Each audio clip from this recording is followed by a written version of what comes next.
praise God. Panibagong araw na mapagpalang araw po sa ating lahat. At tunay na tayo po ay mahal na mahal ng Diyos. Amen? Praise the Lord. Magandang gahapon po sa ating lahat dyan sa Pilipinas. Praise the Lord. Dito po sa Europe, magandang umaga. Mapagpala po sa ating lahat. Praise the Lord. At tayo po ay dadako na ulit sa ating online Sunday service. Praise the Lord. At salamat at tayo po ay binigyan ng panibagong lakas, panibagong buhay, at kagalakan. Amen? Sa araw na ito. At tayo po ay handa natin ang ating sarili, ang ating isip, ang ating puso sa pag-receive ng banal na salita ng Diyos. Ang mensaheng magbibigay sa atin ng kalakasan, encouragement sa bawat isa sa atin sa Sunday service nito. Praise God! Welcome po sa Fundamental Truth of Jesus Christ Worldwide Ministry. Is a non-sectarian full gospel ministry whose main aim is to bring people closer to the living God.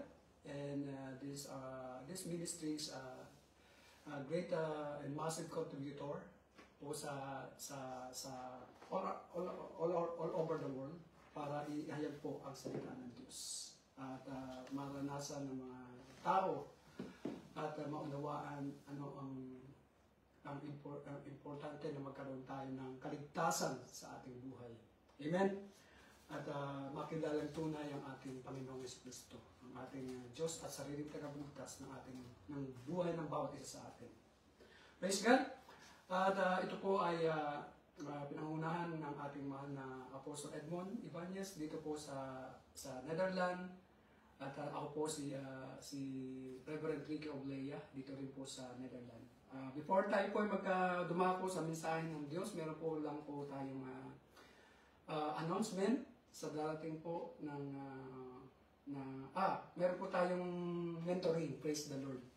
Kung sino mo pong meron pong nais na gustong matutunan o matuto, paano tayo natin maunawaan ang basic foundation po ng katuroan ito para tayo ay magamit lalo ng ating Panginoong Yesus. Ito po ay sa lahat ng mga ito man ay naging pastor o magiging leader or sa anumang nasa ministry po tayo.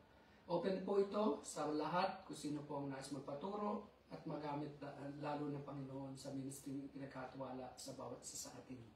Magmensahe lang po tayo sa page dito po sa Fundamental Truth of Jesus Christ Worldwide Ministry page. At magmensahe lang po kayo at doon po natin makikita po natin doon ang inyong mga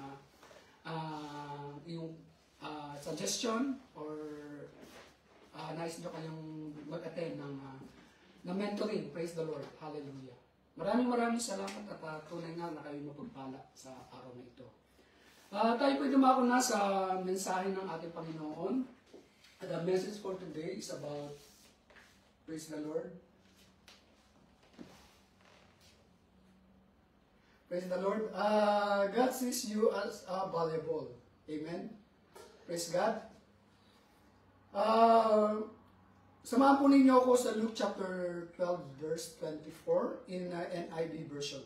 Sabi dito, Consider the, praise the Lord. Yes, praise the Lord. God sees you as a valuable. Amen. Sa Luke chapter 12 verse 24 sa NIV version. Praise God. Basahin po natin sama-sama dito.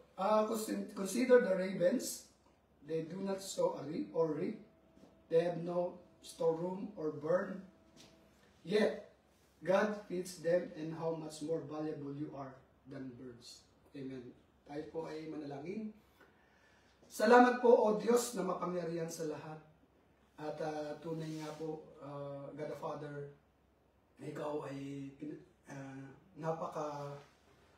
mapagmahal na Diyos, makapangyarihan sa lahat. You are the King of Kings and the Lord of Lords. Salamat po sa biyaya ito, sa iyong habag, pag-ibig na hindi nagbabago noon ngayon at magpakailan pa man. Nagpapasalamat kami muli sa araw na ito upang makinig ng iyong mensahe na magbibigay sa amin ng kaliwanagan, kaunawaan sa iyong salita upang kami mamuhay ayon sa iyong kagustuhan sa pangalan ni Jesus.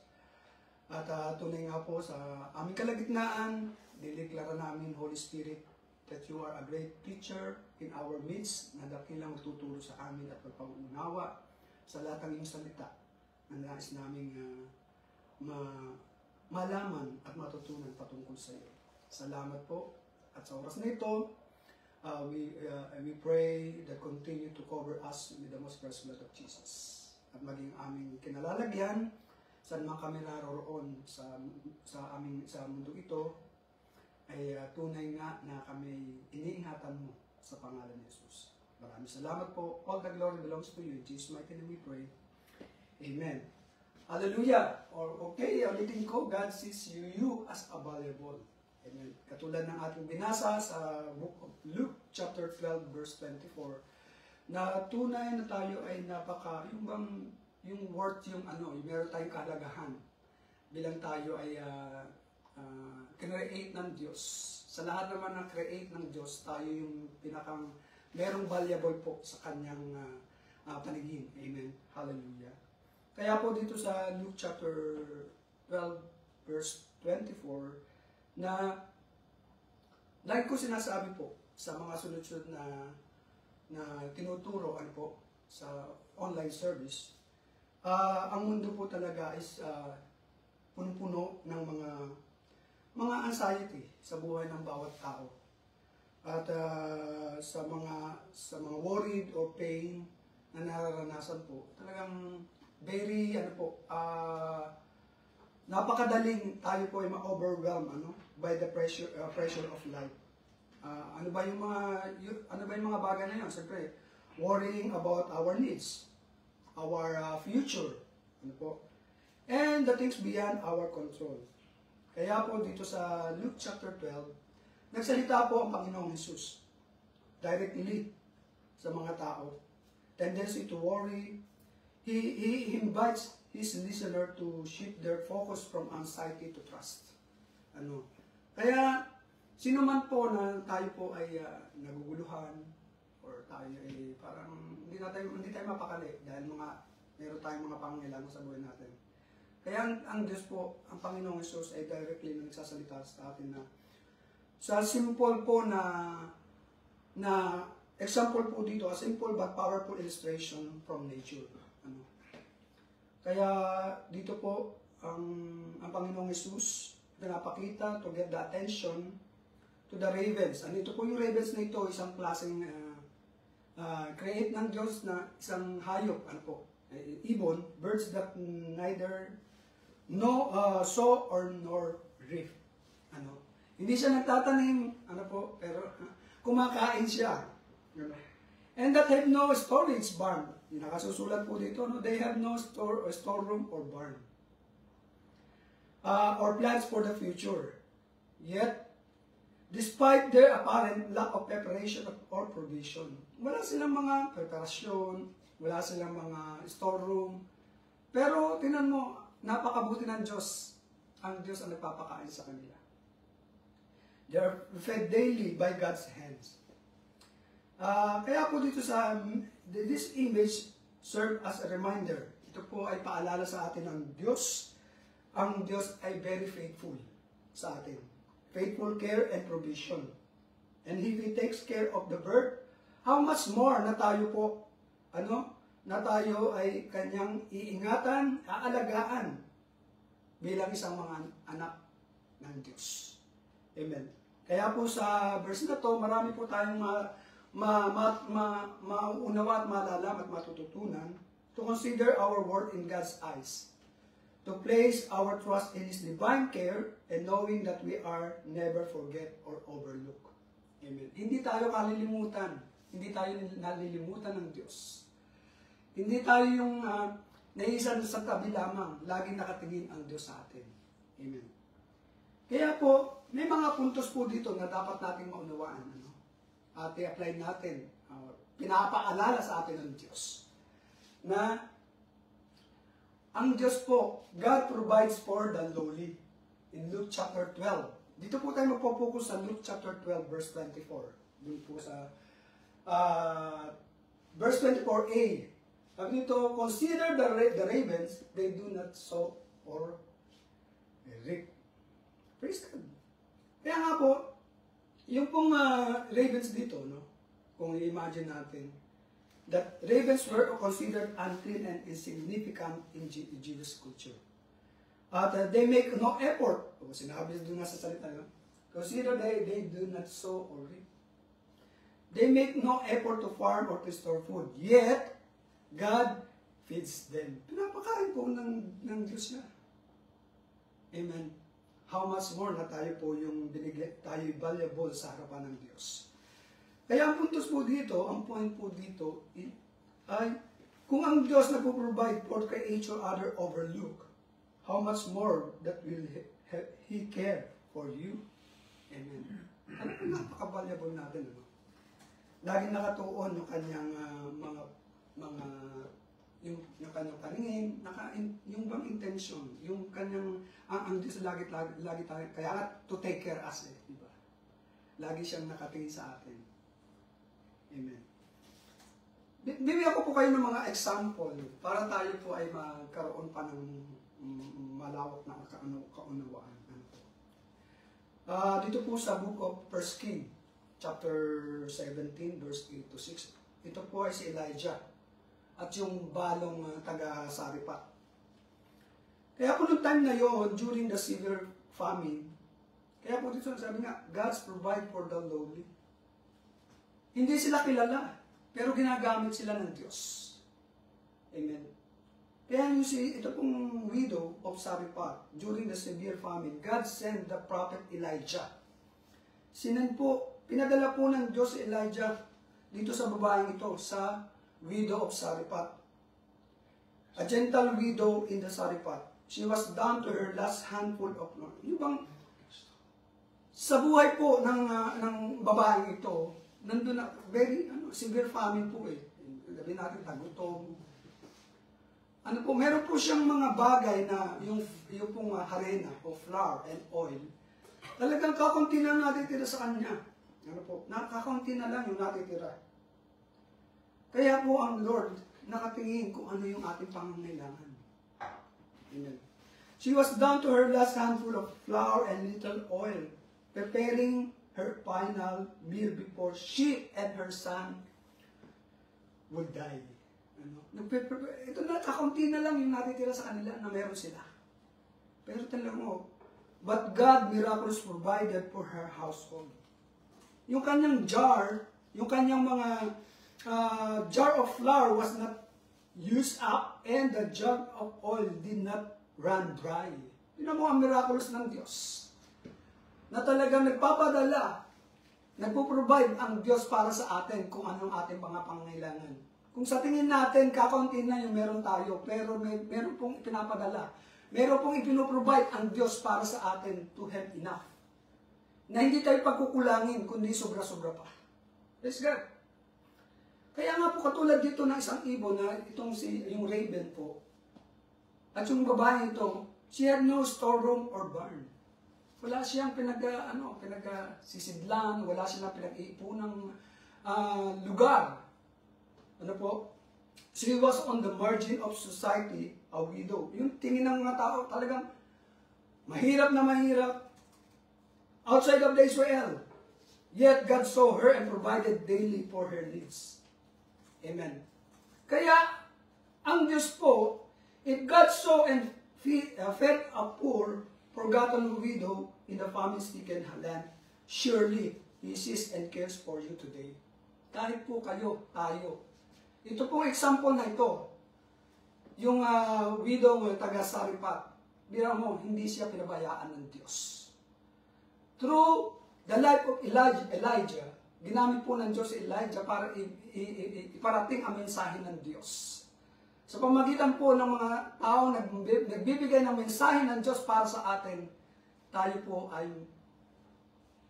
magtiwala sa ating Panginoong Hesus. At hindi tayo pagkukulangin. Amen. Another thing pong example, Example po dito, yung pinakain ng Diyos, yung pong the feeding of the 5,000. Amen. Mababasa po natin itong storya ito sa book of John chapter 6 verse 1 to 13. Ano po? Meron po doong napakalaki, a massive crowd follow Jesus na sumusunod sa ating Panginoong Jesus. At sa dami ng mga tao sumusunod sa Panginoon, ano yung mga disciple ng Panginoong Jesus, sinabi niya, there was no food enough. Ano ba yung meron tayo? Tanong ng Panginoong Jesus. Ano ba meron tayo ngayon? Meron kayo ngayon. Sabi dito, a boy with 5 small loaves and 2 fish offer what little he had. Meron lang po tayong 5 loaves and 2 fish. Paano natin mapapakain ang mga taong ito, ang daming taong ito? Kaya sabi ng Diyos, sabi ng Diyos, ang Panginoon, Jesus blessed the little, multiplied it, and fed the entire crowd with a leftover. Kaya makikita natin dito, yung small boy na to, isa pa rin example dito, ginamit ng Diyos. The boy had a small offering, but in Jesus' hands, it was more than enough. Ang mga miracles ng Diyos, ano? God provide even when the resources seems hopelessly small. Kaya po, even when we feel like don't have enough, yung time natin, yung money natin, yung kalakasan natin, kung ilalagay po, pagkakatiwala natin in the hands of God, He can provide beyond what you are imagining. Amen. Totoo. Kung ano yung nangyari noon, mangyayari ngayon sa buhay natin once that we entrusted in the hands of God. Kung ano ang pangangailangan natin. Amen. Kaya po ang isang tao, huwag po natin mamalitin. Huwag natin, parang nagkakaroon tayo ng judgment kaagad. Porque ba ito mahirap? Porque ba ito mayaman to? Dito tayo agad dahil kasi mayaman to eh. Minsan huwag natin i-small ang isang tao. Huwag tayo mag-judge agad. Amen. Katulad ng nangyari dito sa istorya nito. Maliit na bata, yung widow na taga-Saripat, ginamit ng Diyos para magkaroon, madala ang kanilang mga pamilya, kung ano man ang nasasakupan nila. Pero ang Diyos gumagamit at nagkakaroon po tayo ng pagpapala, nadadala. Ano po? Lahat, dala po ang ating pamilya. Once na tayo po ay nanampalataya at nandun yung ating pagtitiwala sa Diyos. As for me and my house, we will serve the Lord. Pag ginawa natin po ito, tayo pagpapalain ng Diyos sa pamamagitan ng buhay mo, sa pamamagitan ng buhay ko, sa pamamagitan ng buhay ng bawat isa sa atin. Amen? Kaya nga po, kung ilalarawan natin yung ravens, tatlo, yung ravens, yung widow na babae, yung maliit na the boy who did loaves. Sila yung mga unknown. Yet God uses His small gift to bless many. Yan, ito po yung sinasabi ko sa inyo.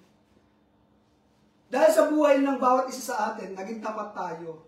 Ginamit ka ng Diyos para i-bless ang bawat isa sa atin.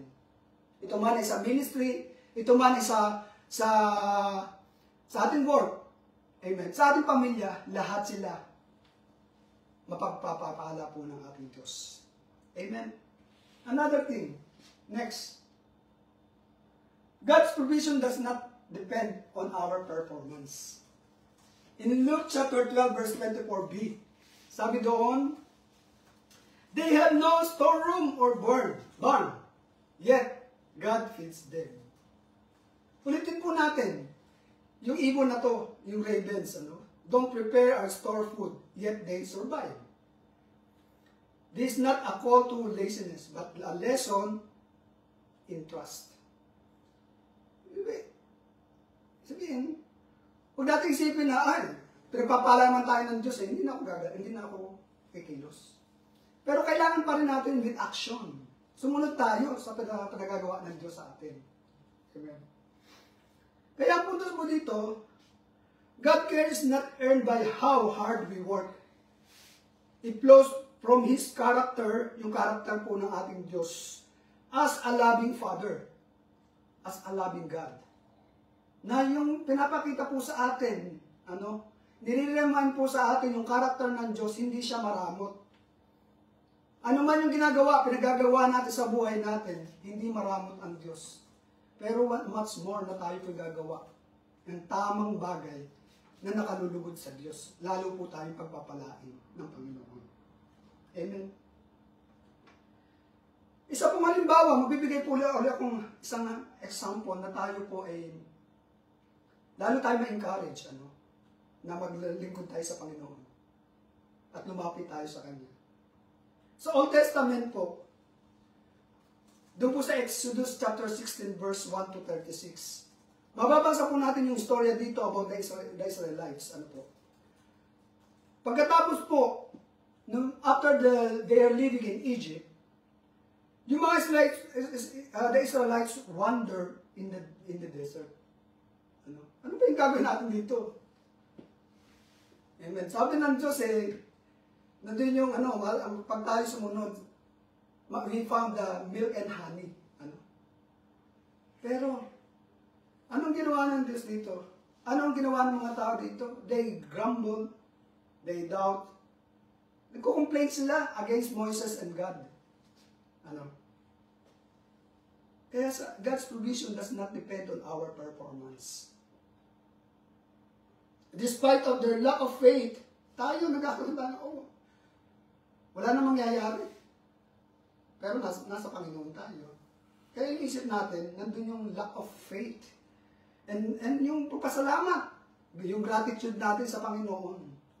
Kaya nga tulad na sinabi ko, yung teaching po nung nakaraan, we must to learn be a gratitude. Lagi tayong pasalamat sa Diyos, no matter what. Amen. God still provide manna from heaven and quail to eat every day. Ito po yung promise ng Lord na hindi pinababayaan yung mga Israelites. Amen. Tulad din sa atin. Ginawa tayo, nag-oppose tayo sa gusto ng Diyos. Pero nandun pa rin ang pagpapala. Sinusuplayin niya ang ating pangangailangan. Amen. They did not sow reap or store food. Hindi sila nagtatanim doon. Pero kapag nagpapala pa rin, binibigay sa kanila ang pangangailangan. Physical. Amen. Yet God met their needs daily, teaching them to trust Him. Kailangan tayo, magtiwala lang tayo sa Diyos. Kaysa tayo mag-doubt, mag-murmuring tayo. Amen. Hallelujah. Kaya nga, even when the Israelites failed to trust and honor God, nagpo-provide pa rin po ang Diyos sa kanila.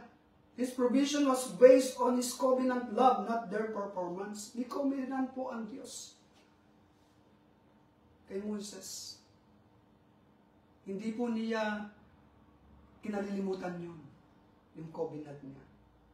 Kung ano yung covenant ng Diyos noon, hanggang ngayon, nandun pa rin yung covenant ng Diyos sa atin, na tayo pagpapalain. Pero, reminder lang po sa atin. Reminder lang sa atin. Paalala lang. Sumunod lang po tayo lagi sa Diyos. Amen. Another thing po, yung si Peter sa New Testament, in the book of Luke chapter 5 verse 1 to 11. Si Peter po, siya po ay yung miraculous catch of fish. Talagang siya nakapaghuli po ng maraming isda. Pero may meaning po ito. Praise God. Si Peter po had been a fishing all nights and caught nothing. Noon talaga. Wala siyang nahuli. Kung babasahin po natin dito, yung sa Luke chapter 5, verse 1 to 11. Peter had been fishing all night and caught nothing. Pero sinabi ng Diyos, sinabi ng Panginoong Jesus, Jesus told him to let down the nets again. And though Peter was exhausted and unsure, pero sumunod pa rin siya. Ano nangyari? And caught so many fish that the nets began to break. Talagang sumunod siya. Ano nangyari? Miraculous po. Hanggang masira, mapunit yung net po. Hallelujah.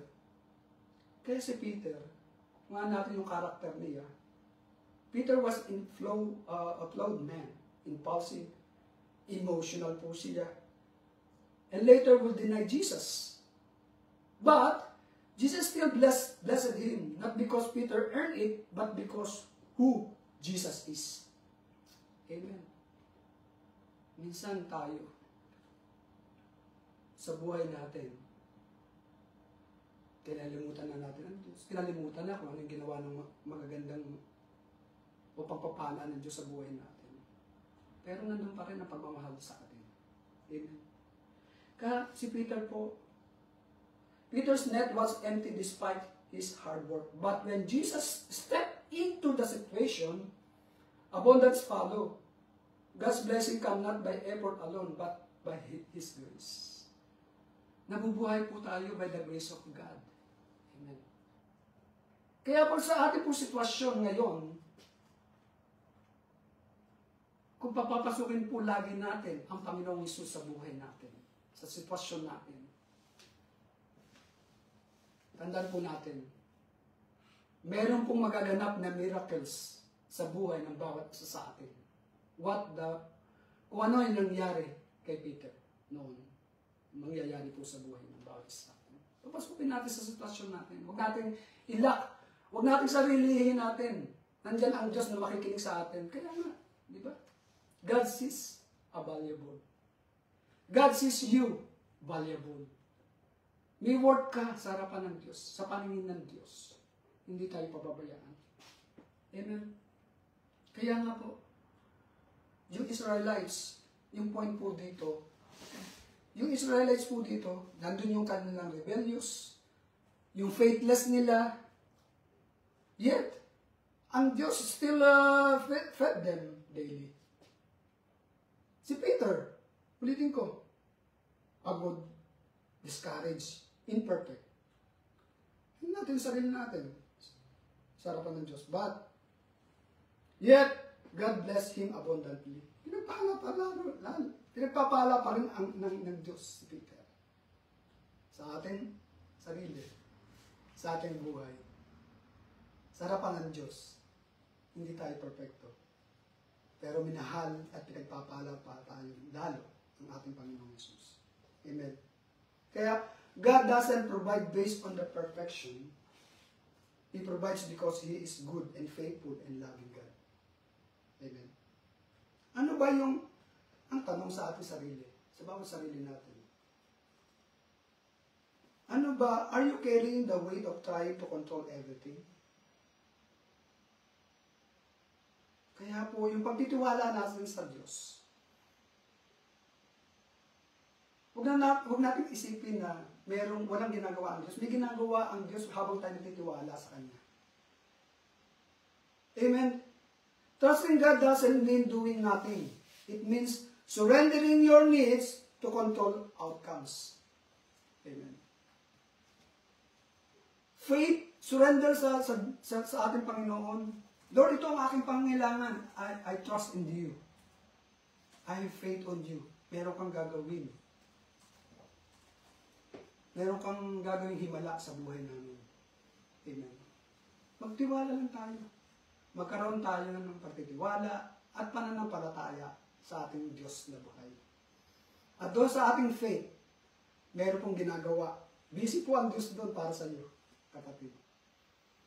Kung ano man ang prayer mo sa ating Diyos, magtiwala ka lang, manampalataya tayo. Merong ginagawa ang Diyos para sa iyo. Amen? Hallelujah! And, another thing,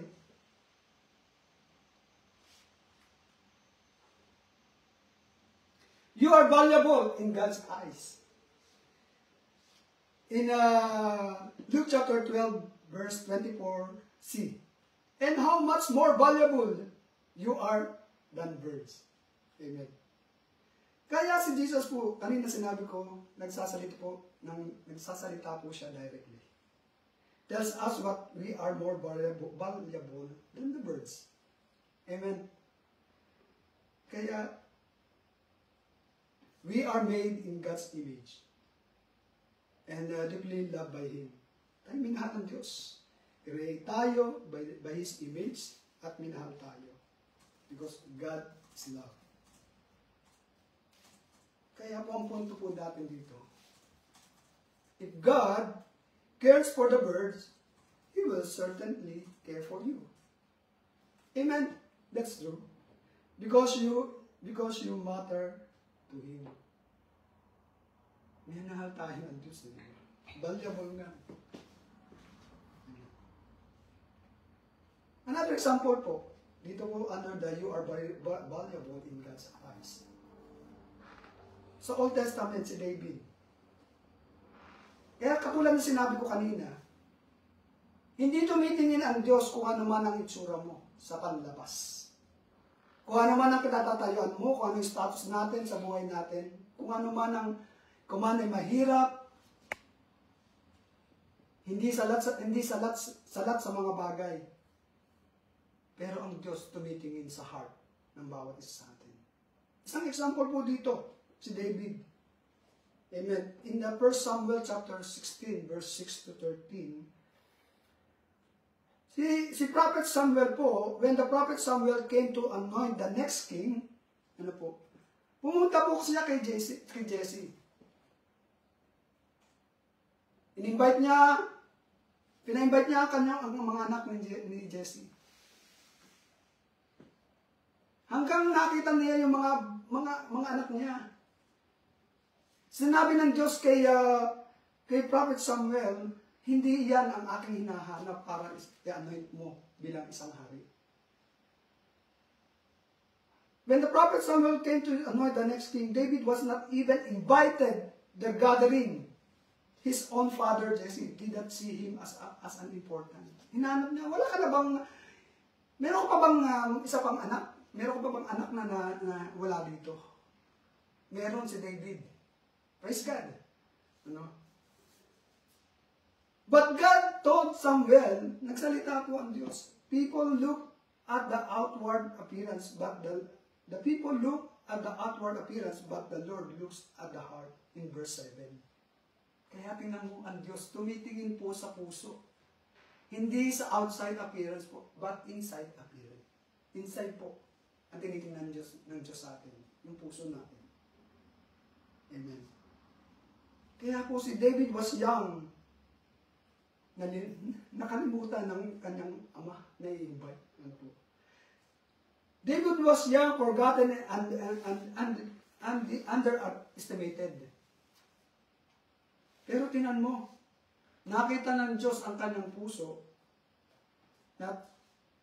and call him to be a king. Pero nakikita po ng Diyos kung ano ang ating nasa puso. Alam niya at kita niya. Kasi visible siya eh. Visible ng nakikita sa atin. Ang tao, madadaya. Pwedeng i-keep ng isang tao kung sino man siya. Kung ano yung kalooban niya. Pero ang Diyos, kilala po tayo. Amen. Hallelujah. Kaya sabi ko kanina, huwag po tayo mag-judge sa isang tao na hindi mo pa naman nakikilala. Ay, hindi yan pwedeng magturo. Ay, hindi yan pwedeng kumanta. Hindi yan pwedeng sa ministry. Dahil wala naman siyang kalam-alam eh. Hindi po tayo dapat mag-judge agad. Amen. Hallelujah.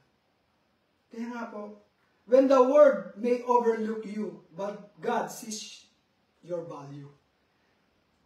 Amen. Kaya He looks at your heart, not your status. Hindi tinitingnan kung mayaman ka, maganda ka, pogi ka, o kung ano man ang klaseng itsura mo. Pero ang Diyos tumitingin po sa kalooban natin, sa ating puso. Para ikaw po, tayo, ay i-promote ng Diyos at gamitin ka. Gamitin po tayo for His glory alone. Amen. Sa bawat aspeto po ng ating buhay, nais po ng Lord bilang tayo ay create niya, ay magamit tayo sa kanyang purpose. Ipanaganap ang salita ng Diyos at ipakilala natin ang Panginoong Yesus bilang isang Diyos at sariling tagapagligtas ng ating buhay. Amen. Kaya po, si David, undervalued po by his family. Naman, hindi siya parang underestimate siya, no? Wala yung value sa paningin ng kanyang pamilya. Pero but chosen by God to be a king. Ang Diyos lang po talaga. Matindi ang Diyos, Napakabuti ng Diyos. Amen. Hindi natin alam. Kung sino man yung bagong nakarinig or first time na nakarinig sa online na to or ginagamit ka, kung ikaw ay nasa ministry ng bangko ministry o sa chair, hindi mo alam. Gagamitin ka lalo ng Panginoon para itaas ka sa ministry. Para mag-lead ka ng mga tao pang nais magpagamit. Amen. Hallelujah. Praise the Lord. Katulad na isang babae ito. Yung babae po na, isang example po dito, that the woman with the alabaster jar. In the book of Luke chapter 7 verse 36 to 50. This woman was labeled as a simple woman. Like a prostitute. Na-judge po siya. Na-rejected by the society. Yet, she came to Jesus when deep love and repentance, anointing his feet with perfume and her tears. Nagpakumbaba ang babaeng ito sa harapan ng Panginoong Yesus. While others criticize her, kaya mahirap mag-criticize tayo sa mga tao na hindi natin kilala. Amen. Jesus affirmed her, forgave her sin, and said, "Your faith has saved you. Go and peace." Kaya po dito si Jesus saw what others could not see. A heart full of love with faith, where others saw shame, he saw value. Ito naman pagkakaiba. Pagkakaiba po ng kaisapan ng tao at kaisipan ng Diyos. Amen. Hallelujah. Kaya God doesn't define you by your past or what others say about you. Kung ano man sinasabi ng tao sa iyo in the past. He defined you by your identity in Him. Tinawag ka ng Diyos. Kung sa mata ng tao, ikay masama, ikaw yung ginagawa kang hindi mabuti, o meron kang ginagawang mga sinasabi, criticize ka, pero ang Diyos, ano ba yung identity natin? Amen. Praise God. Kaya remind po sa atin, sa ating pamumuhay, sa ating sarili, sabihin natin sa sarili natin, I am valuable to God. Ulitin po natin. I am value to God. Kaya, stop mo natin yung i-measure natin yung sarili. Parang humble na humble, pero ano ba yun? Fake humbleness ba? Praise God. Kaya, stop measuring our worth by worldly standard. Money, status, performance, measure it by God's love. Amen. Kaya po, dito po ako magtatapos. You are seen, you are valued, and provided for. Kaya po dito sa Luke chapter 12, verse 24, na narinig natin, the gentle yet powerful voice of Jesus calling us to let go of worry and trust in the loving care of our Heavenly Father, our God. Amen. Kaya po, nakita natin sa mensahe ito, naunawaan natin, we saw that God provides for the lowly. Amen. Feeds the ravens. He cared for a forgotten individual like a widow of Sarephat.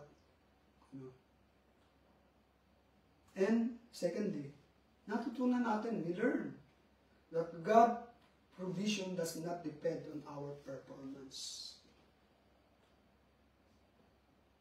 Dahil ipinapakita po niya ang kanyang karakter bilang ating Diyos na siya ay napakabuti, mapagmahal, nag-aalaga sa atin, at nagpo-provide ng lahat ng ating pangangailangan. Amen. Hallelujah. And thirdly, we were reminded that we are deeply valuable in God's eyes.